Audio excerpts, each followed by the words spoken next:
Nadreen, जो खैबर पख्तूनख्वा में operation शुरू किया गया मिलिट्री की जानिब से, उसके ऊपर सख्त किस्म का रद्द-ए-अमल आ रहा है। सेनेटर मुश्ताक साहब ने इस पर क्या कहा, पहले वो आपको मैं बता देता हूँ ताकि फिर खैबर पख्तूनख्वा की जो सूबाई हुकूमत है उसका बड़ा इंपॉर्टेंट रद्द-ए-अमल था जिसका सारे इंतज़ार कर रहे थे।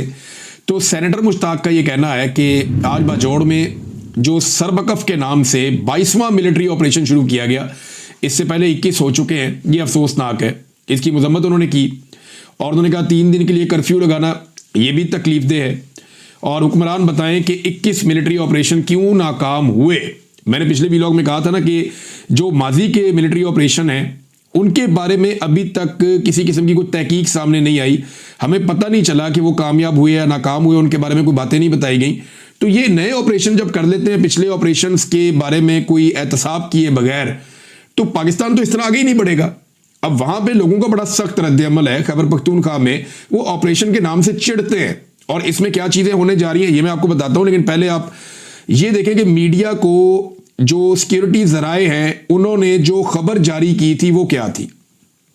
जो चीदा चीदा लोग हैं जिन्हें खबरें भिजवाई जाती हैं, तो वहां से मैंने खबर निकलवाई कि एस्टेब्लिशमेंट की जानिब से जो मीडिया को शुरू में खबर भिजवाई गई जब ये सरबकफ नाम से ऑपरेशन शुरू किया गया, तो वो खबर क्या थी। उन्हें यह बताया गया कि ये जनाब खबर है, मैं आपको पढ़ के सुना देता हूं कि ज़िले इंतजामिया बाजोड़ ने खैबर पख्तूनख्वा हुकूमत की हदायत और इंटेलिजेंस बेस्ड रिपोर्ट्स की रोशनी में हसास इलाकों में सेक्शन 144 नाफज कर दी है। यानी जो ज़िले इंतजामिया बाजोड़ की, उन्होंने ये 144 का जो नफाज किया है ये सूबाई हुकूमत की हदायत पर किया है, उन्होंने उनके खाते में डाला। नंबर 1। नंबर 2, ये फैसला दहशतगर्द अनासर की मुमकिना नकलो हरकत रोकने और अवाम की जानो माल के तहफ़्फ़ुज़ के लिए नहायत अहम कदम है। खैबर पख्तूनख्वा हुकूमत, अफवाज पाकिस्तान, पुलिस और इंटेलिजेंस इदारे मुकम्मल हम आहंगी से काम कर रहे हैं। IBOs और टारगेटेड ऑपरेशन जारी हैं ताकि दुश्मन को इलाके में पनपने ना दिया जाए। कानून की रिट कायम रखने के लिए सिविल मिलिट्री कोऑर्डिनेशन भरपूर तरीके से फाल है। अवाम की हमायत सिक्योरिटी इदारों का सबसे बड़ा हथियार है और इस ताउन को मजीद मौसर बनाने की जरूरत है। रियासत कमजोर नहीं मगर मुकम्मल तौर पर मुतहर्रिक और मजबूत है। हर वो कदम जो दहशतगर्दी के खिलाफ उठाया जाएगा अवामी सलामती की जमानत बनेगा इंशाअल्लाह। ये भेजा गया जनाब एस्टेब्लिशमेंट की जानिब से मीडिया को और इसमें यानी क्लेम ये किया गया कि खैबर पख्तूनख्वा की हुकूमत कर रही है जो कर रही है और वो इसके अंदर शामिल हैं और जनाब उनकी इसके अंदर पूरी तरह से मदद है। और यही बात राणा सनाउल्लाह साहब ने मीडिया पे क्लेम किया था कि गंडापुर साहब जब ताउन चाहिए होगा हमारी मदद करेंगे और कभी हमारे खिलाफ नहीं जाएंगे, सिर्फ रोला शोला डालेंगे। ये राणा सनाउल्लाह ने क्लेम किया था एक दिन पहले, फिर अगले दिन ऑपरेशन हो जाता है। अब बाजोड़ ऑपरेशन के जो मनाजिर आ रहे हैं वो बड़े खौफनाक हैं और उनमें कुछ चीज़ें जो हैं वो बहुत तकलीफदेह हैं। छोटे बच्चों की कुछ डेड बॉडीज हैं, कुछ जख्मी हैं, एक बुजुर्ग है उनकी डेड बॉडी है और बहुत सारे धमाके हो रहे हैं, बहुत सारी जगहों पे जो है वो फायरिंग हो रही है। तो इस किस्म के मनाजिर जो हैं वो बाजोड़ से आए। इस पर शानदाना गुलजार साहबा का एक ट्वीट है, उन्होंने कहा बेगुनाह पश्तूनों की नस्ल कुशी के पहले नताइज बाजोड़ के बच्चों का खून। शहबाज शरीफ कहता है ये ऑपरेशन खवारिज कर रहे हैं। सीरियसली खवारिज ऑपरेशन करते हैं फौज की वर्दी में? अल्लाह इनकी औलादें और ख़ानदान इसी तरह ख़त्म कर दे। ये बात की शानदाना गुलजार खान साहिबा ने। इस पर एक बड़ा सख्त रद्द-ए-अमल जो है वो उमर अयूब साहब का भी आया।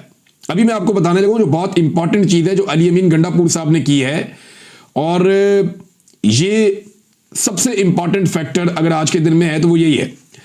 यानी एक तो DC जितने भी हैं या जितनी भी इंतज़ामिया है, ज़िले हुकूमतें हैं, उनको ये पैगाम दे दिया गया है ज़िले इंतज़ामिया को, तमाम ज़िलों की, कि होम डिपार्टमेंट की इजाज़त के बगैर किसी भी हालत में कर्फ्यू नहीं लगाया जाएगा। यानी कर्फ्यू का जो ऑर्डर है वो DC जारी करते हैं ना, डिप्टी कमिश्नर्स, और ये सूबाई हुकूमत के अंडर में आते हैं, तो वहां पे कर्फ्यू लगा दिए गए ऑपरेशन के लिए। तो एक तो अली अमीन गंडापुर साहब ने कहा कि जब तक हम नहीं कहेंगे या हमारा महकमा या हमारी तरफ से इजाजत नहीं आएगी, होम डिपार्टमेंट ये ऑर्डर नहीं देगा, तब तक कोई DC सवाल ही पैदा नहीं होता कि वो कर्फ्यू लगाए। एक तो ये रोक दिया गया। इसके अलावा यह भी फैसला कर लिया गया कि कोई भी शख्स या DC वो दफा 144 का नफाज भी नहीं करेगा और उसके तहत कर्फ्यू लगाने का इख्तियार भी उससे वापस ले लिया जाएगा। दीगर कुछ और चीजें भी की गई हैं, वो भी बहुत इंपॉर्टेंट है। अली अमीन गंडापुर साहब ने बताया कि दहशतगर्दी के खिलाफ ऑपरेशन में शहरियों के जानी नुकसानात के मनफी असरात मुरतब हो रहे हैं। उन्होंने कहा जी हमें action in aid of civil power के मामले पर भी, आपको याद है मैंने आपको एक दिन पहले यह बताया था कि एक कानून है जो आसिफ अली जरदारी साहब ने लागू करके फाटा में और पाटा में फौज को खसूसी ताकत के इख्तियारात दे दिए थे, और वही ताकत के इख्तियारात फाटा जब मर्ज हुआ खैबर पख्तूनख्वा में तो शाह फरमान के ऑर्डर से पूरे के पूरे खैबर पख्तूनख्वा में फौज को मिल गए थे, और उन्हीं इख्तियारात के ऊपर फौज जो है वो ऑपरेशन करती है। अब ये इख्तियारात जो हैं ये या तो वापस लिए जा सकते हैं कि एडवोकेट जनरल अपना स्टे उठा ले, जो अदालत का फैसला है वो इसके खिलाफ उसको चलने दे, या ये इख्तियारात खत्म कर सकती है गंडापुर साहब की हुकूमत कि इसके ऊपर बहस कर ले और असेंबली के अंदर इनको खत्म कर दें इख्तियारात को, तो फौज के बाद वो इजाफी इख्तियारात नहीं होंगे जिनकी मौजूदगी में वो यहां पे ऑपरेशन करते हैं। अब ये मामला वहां पे सूबाई हुकूमत ने उठा लिया, हमने एक दिन पहले इसके ऊपर बात की थी। इन्होंने कहा हमें action in aid of civil power के मामले पर भी तहफुजात हैं। 1 अगस्त से असेंबली का इजलास बुलाया गया है जिसमें इस मामले पर बहस की जाएगी कि इससे फायदा हो रहा है या नुकसान हो रहा है। वाज़ेह पैगाम है कि हम अवाम के साथ खड़े हैं और अवाम के लिए हर हद तक जाएंगे। ये हमारा सूबा, हमारी मट्टी है, हमारी मुशावरत के बगैर हम पर गलत फैसले मुसल्लत ना किए जाए। तमाम डिप्टी कमिश्नर को मेरी हदायत है कि महकमा दाखिला की पेशगी इजाजत के बगैर कभी भी कर्फ्यू या दफा 144 नाफिज नहीं होगा और कोई नहीं करेगा। अली अमीन गंडापुर साहब ने दीगर अवामी नुमाइंदों को साथ बिठाया, गालिबन साथ उनके जो है वो स्पीकर बैठे हुए हैं, दूसरी तरफ भी अवामी नुमाइंदे बैठे हुए हैं। तो इन्होंने ये फैसला किया कि डीसी को ये इख्तियार ही नहीं है कि वो अपनी मर्जी से ये अमल दरामद कर ले।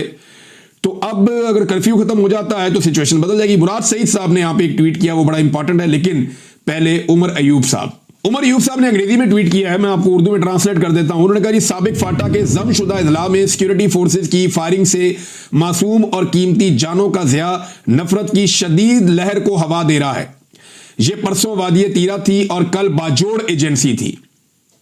अवाम और सिक्योरिटी फोर्सेज के दरमियान खलीज खतरनाक हद तक बढ़ गई है। कोई रोकेगा इस पागलपन को? क्या मशरकी पाकिस्तान में ऑपरेशन सर्च लाइट और 16 दिसंबर 1971 को होने वाले अलमनाक नताइज से लोगों ने कोई सबक सीखा? बलूचिस्तान में अपने हकूक मांगने वाली आवाजों को बेदर्दी से खामोश कर दिया जाता है। खैबर पख्तूनख्वा में निहत्ते मुजाहिरीन पर गोलियां चलाई जा रही हैं और इन्हें कत्ल किया जा रहा है। क्या यह अक्लमंदी है? ऐसा लगता है कि यह नस्ब शुदा हाइब्रिड रजीम और इसके कठपुतली आका सिर्फ लाहौर और इस्लामाबाद पर फायज है। पाकिस्तान में आग भड़क रही है लेकिन फैसला साज ताकत के नशे में मस्त हैं और उन्हें कोई परवाह नहीं है। यह वाकई अफसोसनाक है। यह जनाब इंतहाई सख्त स्टेटमेंट है मोहतरम उमर अयूब साहब का, जो अपोजिशन लीडर है। तो नाज़रीन, वहां पे अगर मिलिट्री ऑपरेशन होना है तो उसके खिलाफ एहतजाज भी तो होगा। हर तरफ एहतजाज हो रहा है, रुला पड़ा हुआ है। ऊपर से 5 अगस्त की तारीख करीब आ रही है, पाकिस्तान तहरीक इंसाफ का मोमेंटम बन रहा है। जुनैद अकबर साहब ने बहुत सारी वीडियोस शेयर की हैं। पंजाब के अंदर एक्टिविटीज़ हो रही हैं, सिंध के अंदर एक्टिविटीज़ हो रही हैं, बलूचिस्तान और ख़ास तौर पर खैबर पख्तूनख्वा में बहुत बड़े पैमाने पर एक्टिविटीज़ हो रही हैं। एक तरफ एहतजाज का मोमेंटम बन रहा है तो दूसरी तरफ जो ऑपरेशन का मोमेंटम है वो भी बनाया जा रहा है। मुराद सईद ने कहा कि परसों ही मैंने कहा था कि कमिटमेंट्स पूरे करने के लिए माफिया ने ऑपरेशन का इरादा कर लिया है और आज आप बाजोड़ के मनाजिर देख रहे हैं। अब आपको चंद दिन बाद टीवी पर दिखाया जाएगा कि दहशतगर्दों के ठिकानों पर हमले, इतनी तादाद में खवारिज, जहन्नुम वासिल वगैरह वगैरह। हमारे मासूम बेगुनाह पाकिस्तानी जिनको कर्फ्यू के नाम पर गोली मारी गई हो या जिनके घरों पर मार्टर गोला गिरा हो, इसका भी बयानिया तैयार है। और इसका मुजाहरा आपने कल देखा कि ड्रोन के बाद मार्डर गोला जिससे मासूम बच्ची शहीद हुई, इसको शरपसंदों और खवारिज के खाते में डाल दिया गया। यानी ये तो लड़ाई है ना, एक ऑपरेशन है और इस ऑपरेशन के अंदर कोलेटरल डैमेज जब भी होगा तो वो मुराद सईद ये कह रहे हैं कि वो डाल दिया जाएगा शरपसंदों के खाते में। मकामी पुलिस को, मकामी इंतजामिया को और मकामी अफराद को यह कमांड दी जाए कि वो अमन व अमान के लिए काम करें। फौजी ऑपरेशन के लोग इसलिए खिलाफ हैं कि गुज़िश्ता 21 ऑपरेशन जो खैबर पख्तूनख्वा में हुए, वहां के मकामी लोगों और सियासी लोगों के मुताबिक उन ऑपरेशंस में फौज और दहशतगर्दों से ज्यादा नुकसान मकामी आबादियों का हुआ और उनका नुकसान कभी भी पूरा नहीं किया गया, बल्कि वो आज भी उन नुकसानात का अजाला कर रहे हैं। अब जमात इस्लामी ने इसके ऊपर नाज़रीन को खास मौक़िफ़ नहीं दिया। फजलुर रहमान साहब भी अजीबोगरीब तरीके से खामोश हैं, नून लीग पीपल्स पार्टी बिल्कुल खामोश है, और ANP की जानिब से सिर्फ एमल वली खान साहब ने एक अजीबोगरीब स्टेटमेंट देते हुए 2 सवालात उठाए हैं। उन्होंने कहा जी अगर वज़ीर आला गंडापुर और उनकी हुकूमत इस ऑपरेशन में मुलव्वस नहीं है तो डिप्टी कमिश्नर बाजोड़ अब तक ओहदे पर क्यों बरकरार हैं, ये सवाल उन्होंने पूछा। हालांकि गंडापुर साहब ने अब ये इख्तियारात ही खत्म कर दिए हैं कि वो ना कर्फ्यू लगा सकता है ना दफा 144 का नफाज कर सकता है। दूसरा उन्होंने कहा क्या सूबाई वजीर कानून, वजारत कानून या एडवोकेट जनरल ने सुप्रीम कोर्ट से रुजू किया कि खैबर पख्तूनख्वा में बगैर इजाजत के ऑपरेशन शुरू है। देखिए दोनों सवालात पूछे उन लोगों से जिन्होंने ऑपरेशन शुरू नहीं किया। आप एमल वली खान साहब को देखें कि उन्हें सवाल करना चाहिए था मिलिट्री एस्टेब्लिशमेंट से, और सवाल करना चाहिए था हुकूमत पाकिस्तान से, वफाकी हुकूमत से, जिनके वो साथ इस वक्त इत्तेहादी बने हुए हैं। वो उनसे पूछते कि तुम ये बताओ कि तुमने ये ऑपरेशन क्यों किया खैबर पख्तूनख्वा में, बजाय उनसे सवाल करने के सूबाई हुकूमत जो खुद इस ऑपरेशन के खिलाफ एहतजाज कर रही है या वो अपनी आवाज़ उठा रहे हैं या उन्होंने ये फैसला किया कि वो उस एक्ट के खिलाफ भी जाएंगे और उन्होंने अपने DCs के या ज़िली इंतजामिया के इख्तियारात भी कम किए। तो ये सारी चीज़ें जिन्होंने की उनके खिलाफ बयानियां बना रहे हैं एमल वली खान साहब, बजाय इसके कि जिन्होंने ये अटैक किया या जिन्होंने ये फैसला किया उनके ऊपर वो बात करते हैं। मंजूर पश्तीन साहब काफ़ी अरसे से दिखाई नहीं दे रहे, उनका और मुराद सईद साहब का मौक़िफ़ आजकल मिलता जुलता है, लेकिन मैंने सबसे पहले जो डालड़ी जंग और इस तरह की जो मैंने टर्मिनोलॉजी सुनी थी, ये मैंने मंजूर पश्तीन साहब से बहुत सारी ऐसी चीज़ें सुनी माजी में, और उन्हें भी बहुत शदीद खतरा है, उनकी जान को भी खतरा है जैसे मुराद सईद को खतरा है। तो वो भी अभी दिखाई नहीं दे रहे, लेकिन उनका मौक़िफ़ और जो उनके नौजवानों का मौक़िफ़ है वो बार बार हमारे सामने आ रहा है। अब एहतजाज की कॉल के ऊपर शकील अहमद खान साहब ने एक बड़ी एक जानदार किस्म की हिकमत अमली बताई है, और ये बड़ी सख्त हिकमत अमली है। उन्होंने ये कहा कि मालाकंड रीजन के लोग सवात मोटरवे और GT रोड बंद कर दें, खैबर एजेंसी के लोग तुरखम रोड बंद कर दें, मर्दान और सवाबी के लोग सवाबी मोटरवे बंद कर दें, और साथ ही कोहाट और DI खान के लोग सी पैक रोड बंद कर दें, पेशावर के लोग अटक पुल बंद कर दें। शकील अहमद ये जो साबिक वजीर खैबर पख्तूनख्वा के इमरान खान साहब के साथियों में से एक, उनका ये कहना है, एक लीडर है पाकिस्तान तहरीक इंसाफ के, कि जनाब ये 5 अगस्त के हवाले से ये सारे इलाके एहतजाज के तौर पे खैबर पख्तूनख्वा के लोग बंद करें ताकि इससे हुकूमत होश के नाखून ले। अब ये बड़ा सख्त कदम होगा अगर एहतजाज के दौरान में मुजाहिरीन ने खैबर पख्तूनख्वा में ये कदम उठाया तो। नाज़रीन हैरत अंगेज तौर पे पाकिस्तान का जो मीडिया है वो इन चीज़ों को रिपोर्ट नहीं कर रहा। अब बहुत सारे चैनल्स को हमने चेक किया, जितने भी पाकिस्तान के मेन चैनल्स हैं, आप जंग में जाएं, जियो पे जाएं, दुनिया में जाएं, एक्सप्रेस पे जाएं, बाकी जगहों पे आप जाएं, तो पाकिस्तान का मीडिया ये जो जंग जैसी सूरत हाल है या जो ऑपरेशन एक किया जा रहा है इसको रिपोर्ट नहीं कर रहा है इस वक्त। ये बहुत अजीब बात है।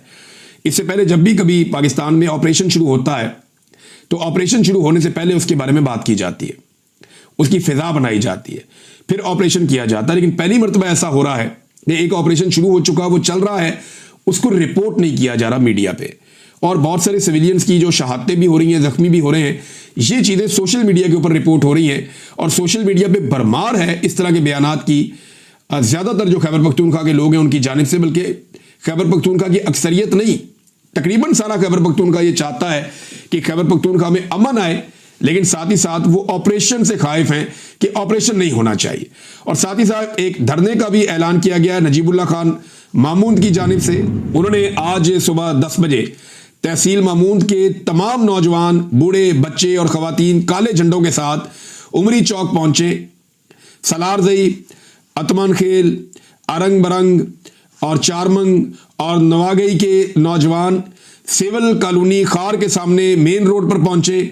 हमारा सबर खत्म हो चुका है, मजीद जनाजे नहीं उठा सकते, मादनियात पर कब्जे की आड़ में अपने खून बहाने नहीं देंगे।